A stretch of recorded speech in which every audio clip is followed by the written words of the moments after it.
Roosevelt was born into a wealthy family, but often sick as a child.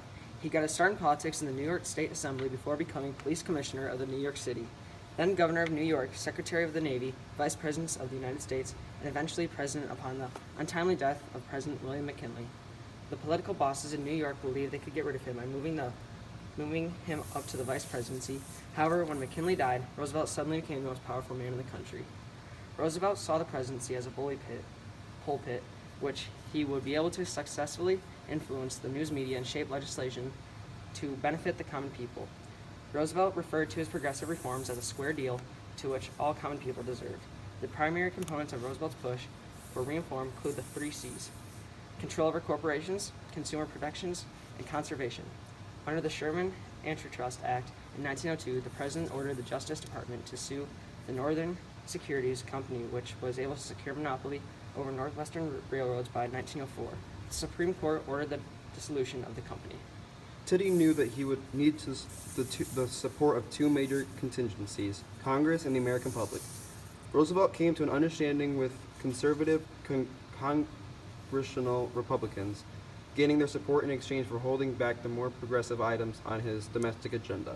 However, Roosevelt knew he couldn't refrain from breaking up monopolies if he wanted backing by the American public. Therefore, Roosevelt continued to bring suits against the Beef Trust, the Oil Trust, and the Tobacco Trust. This increased his popularity with the American public as he rode a huge wave of public support to easily win the 1904 election, a public mandate unlike anything the nation has ever seen.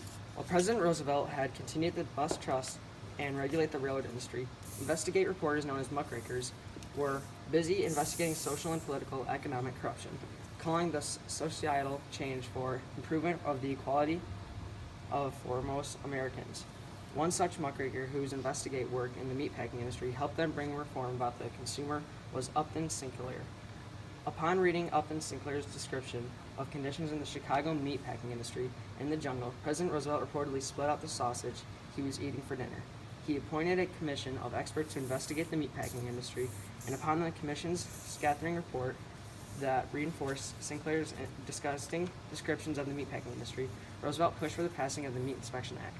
The act created a program at the federal level for the inspections of meat as well as strict requirements for cleanliness and meat for meat packers. Meanwhile, Americans had exploited the natural environment. Forests had been leveled, prairies had been plowed, cattle were organized all over the Green Plains, spoil dumps from coal companies littered the land, and the rivers had been polluted. Roosevelt condemned the attitude that America's natural resources were in endless supply. As with most other progressives, President Roosevelt pushed for reform did not include civil rights for African Americans. While the president did not support a few individual African Americans, such as Booker T. Washington, who was head of an all-black training school, the Tuskegee Institute, the progressive movement mostly focused on the needs of middle-class whites. Additionally, the two presidents who followed Roosevelt, Taft and Wilson, also did little to advance the goal of reducing or eliminating racial inequality.